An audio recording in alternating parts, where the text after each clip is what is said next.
if you look at the blockchain as a world computer, as blockchains are often looked at, then the accounts are just the RAM of that world computer. And that means they scale, speed-wise. RAM is great for speed, but RAM doesn't scale capacity. And that's why the accounts are like the RAM. They don't scale capacity-wise, right? So we're adding that disk to that model of the world computer. So we make the blockchain just look like a normal server that everyone builds apps on. Now it's kind of a weird server that doesn't have a disk, and everyone needs to build their dApps in a way that it works without that storage file system. And that's why there's so few dApps that are really, really useful in the real world compared to Web 2. And we cannot port all those successful Web 2 apps because they all need petabytes of storage.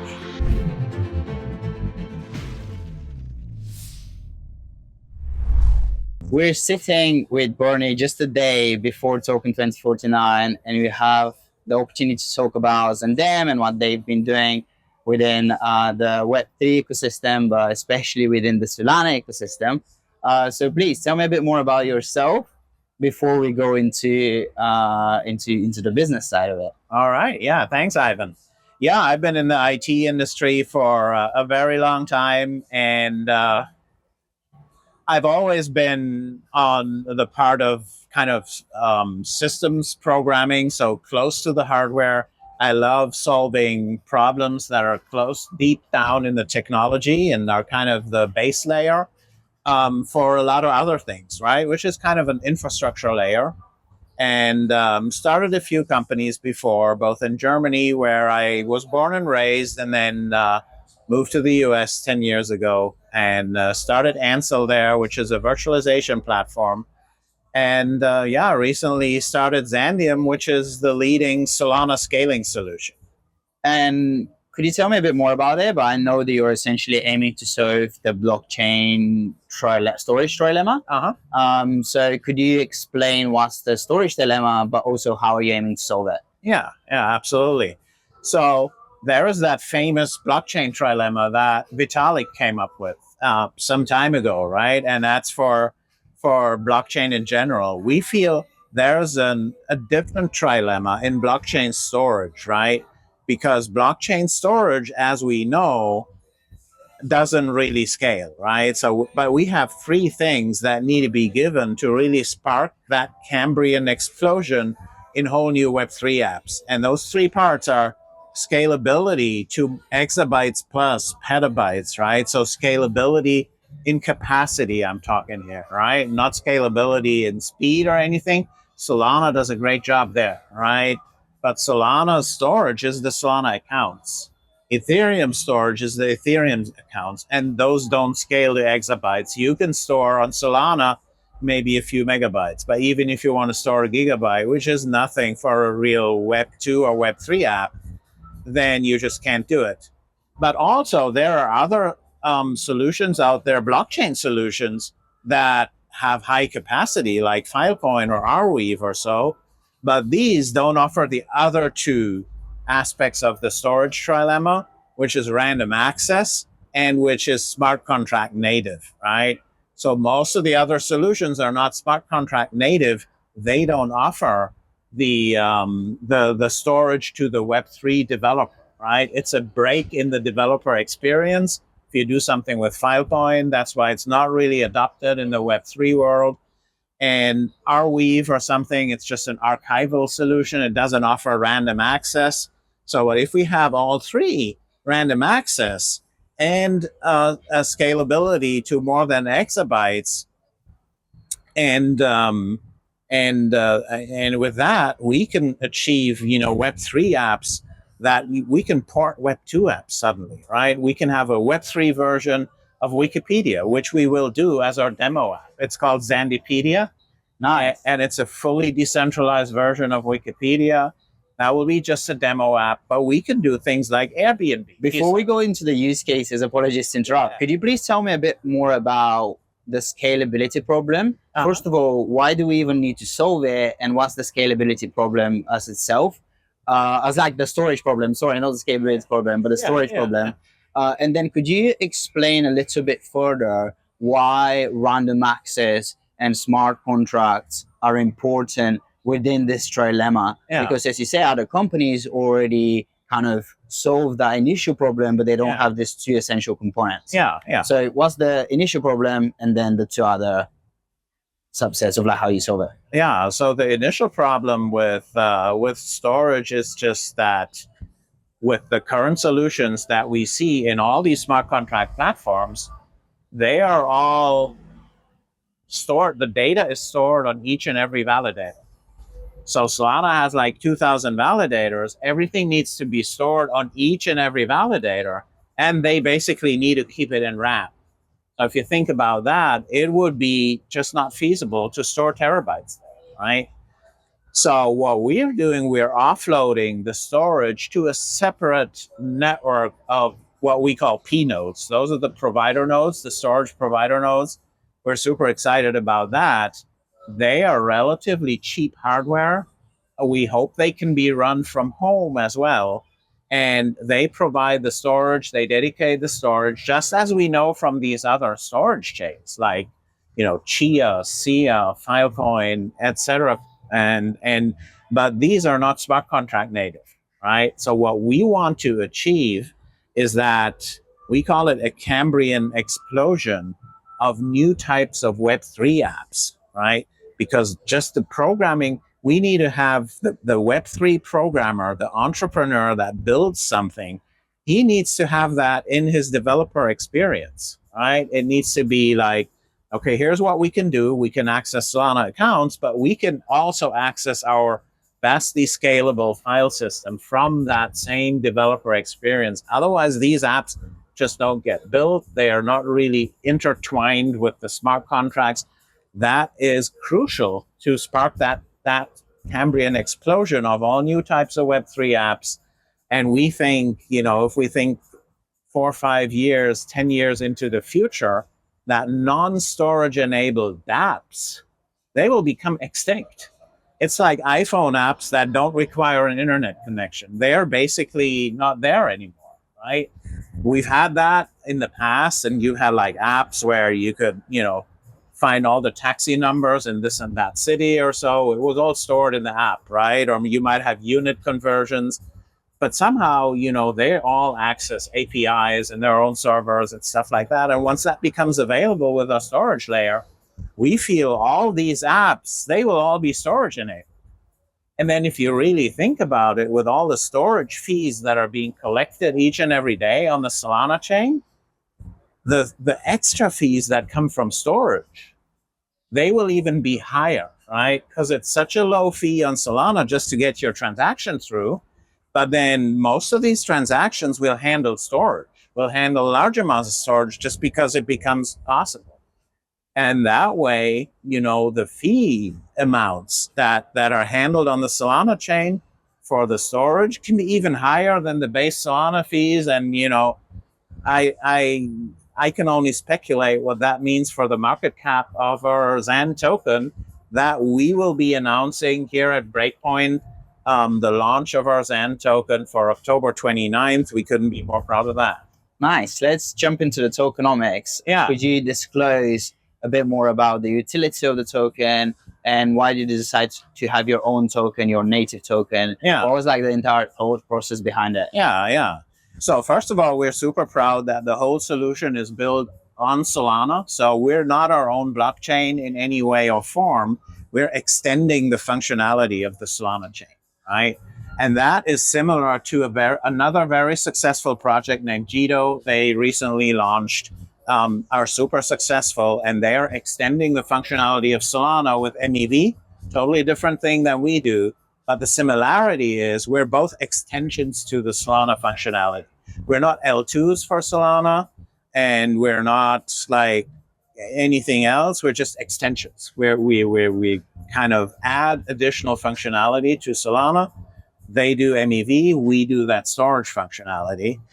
And yeah, the tokenomics are awesome. It's all handled by the Xandeum Foundation, and it's only 10% for the team, by the way. So, and there are huge chunks for airdrops. We have 5 airdrops coming. There are huge chunks for the DAO to further the goals of the Xandeum Foundation, and the foundation holds a bit for marketing, for market making, for liquidity provision, rewards for the liquidity provision, and we have that intermediate product, storage enabled liquid staking, launching on the same day as the token, and that's also all going to be handled by that token, and it's a pure governance token, right? So that token will have full governance over the whole platform that's running under the Xandeum Foundation. And with that governance, this DAO can set the fees, the fee commissions for the storage fees, the fee commission for the liquid staking. It can change the code of all these, of the liquid staking app, of the storage app. It can set how much of the storage fees will be sent to the storage provider nodes, will be sent to the validators. So it has huge control over the whole ecosystem, and it captures all the value of everything that Xandeum is doing. So, nice. yeah. And you keep mentioning Solana, so I was wondering, why are you adding this extra functionality to Solana? Why did you choose to do it on Solana rather than any other blockchain? But also, do you think that Solana is a unique use case where they might need it more than other blockchain? Could you just run me through that entire thought process? Yeah. We just feel that Solana is on the forefront of the blockchain evolution. It just has the highest scalability. It's already solving that Vitalik's blockchain trilemma, right? Not the blockchain storage trilemma, but the regular trilemma. It has super high performance without sacrificing on decentralization. So we feel that's where innovation is happening, and we want to push that even further. And we were thinking, can we go multi-chain? And we were thinking, obviously, about Ethereum, but it's just too expensive and too slow to do anything that we are doing. So we have looked into some of the L2s on Ethereum, but most of them don't have a vibrant validator community. That's also something we need for our model, because we have like a modified version of the Solana validator software. So if we want to do it on other chains, we want to have a vibrant validator community. We love decentralization. Many of these L2s don't have that. They are quite centralized by design. The only one that came up to mind is Polygon. So Polygon could be something that we one day might go into. But if you just look at the market cap of Polygon versus Solana, there's a big difference.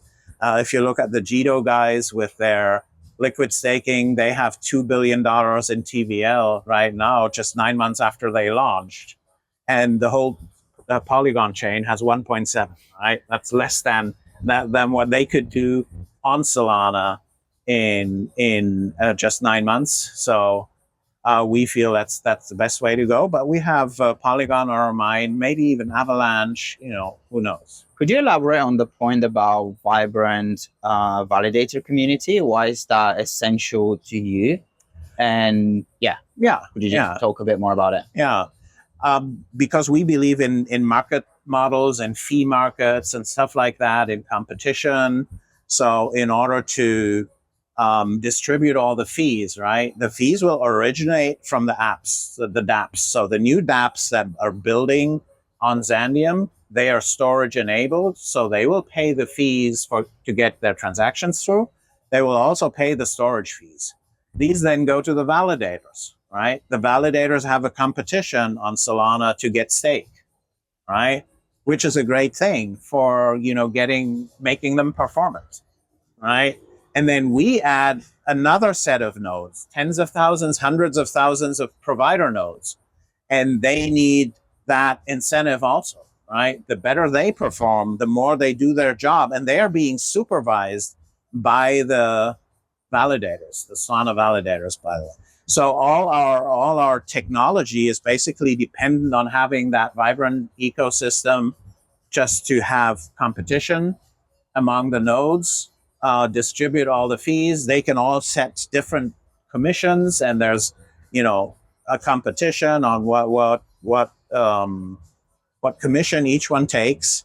And that's the whole architecture that we have, that we're used to, because we live and breathe Solana, and our system is designed to capture that, right? We're just not a solution that would work with just 5 or 12 or 20 validators. And just for technical clarity, when I was preparing for the interview, I know, and I read that you guys have P nodes, which are the storage providers nodes. What's their role within the entire ecosystem that you've been explaining, and how do they compare? Not necessarily compare, but what's their role within like the validators? How do they interact with the validators? Yeah. Could you explain that a little bit more? Yeah, that's a great question. So the whole design is like Solana has, and every other blockchain has RPC nodes. That's where the apps send their requests, their transactions, right? We have a special RPC software that extends the functionality, right? So there's kind of new primitives there, not only to store data in accounts, but to move data from an account to what we call a Xandeum bucket, which is that huge file system that we're talking about, and back from a bucket into Solana accounts. So that model is, by the way, if you look at the blockchain as a world computer, as that blockchains are often looked at, then the accounts are just the RAM of that world computer, right? And that means they scale, speed wise. RAM is great for speed, but RAM doesn't scale capacity wise, right? And that's why the accounts are like the RAM. They don't scale capacity wise, right? So we're adding that disk to that model of the world computer. Yeah. So that's actually what we're doing. So we make the blockchain just look like a normal server that everyone builds apps on, right? Now it's a kind of a weird server that doesn't have a disk, and everyone needs to build their dApps in a way that it works without that storage file system. Okay, thanks. And that's why there's so few dApps that are really, really useful in the real world compared to Web 2, right? And we cannot port all those successful Web 2 apps because they all need petabytes of storage, right? Yeah, so you started talking about the utility earlier on before we discuss the technical details. So could you please explain to me how dApps will utilize the solution that you provide, but also compare it with like other blockchains, and what are the current limitations of Solana if you haven't added these extra features that we've been talking about? Yeah. Before I go to that, let me just finish with the role of the P nodes, because so the P nodes, their job is to store the data, right? Yeah. So we split all the data into chunks, which we call pages. So that concept of pages is borrowed from Unix memory management, right? So everything's chunked into pages, sent to the P nodes. It has some redundancy, obviously, right? But with Solana validators, in the accounts, everything has a redundancy of 2,000 because it all goes to all those validators. And with Xandeum, the app can say, "Oh, I need a redundancy of 7," right? So I store it on 7 different P nodes, and if one goes down, we'll find another one and put it there, right? Other apps might request 17 or whatever the redundancy might be, but it can be way, way lower than storing it on all of the validators, right? And then these P nodes, first of all, the RPC node selects on which P nodes everything's being stored. It's not only chunked into pages, it's also encrypted, and it's stored on those P nodes. And then the validators send challenges to the P nodes, right? So the validators supervise the P nodes and make sure that they do their job, that they keep storing that stuff by sending cryptographic challenges that the P nodes have to respond to, right? So, and also that would only be possible with a fast chain like Solana, right? If we were using Ethereum to send these challenges, it's like, they need to be monitored closely, right? Several times a second or so in order to make sure they really do their job. And that's what the P nodes do. And we measure their performance, and they get a performance score. And the better performant they are, the higher their rewards. and all these type of things. All right. Now, your second question was about Just the the types of use apps. cases. Yeah, just the different use cases. and how you- Yeah. So if you think about a decentralized version of Wikipedia, right? And it's been discussed everywhere because Wikipedia has a problem, right? It's controlled by a single company, even likely by a single guy, and that guy can censor you, right? I mean, it's an open thing. Everything's in a database, which said you edited an article and I deleted that edit afterwards, right? Which I could do, right? It's like, but if that guy doesn't like you, he could delete in the database that you even made a change, right? And it's a centralized database, right? Nobody guarantees that what's in there really happened. Nobody guarantees that nobody's censored.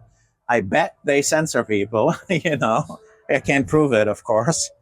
But hey, if we have that in a decentralized system, it's the knowledge of the world, right?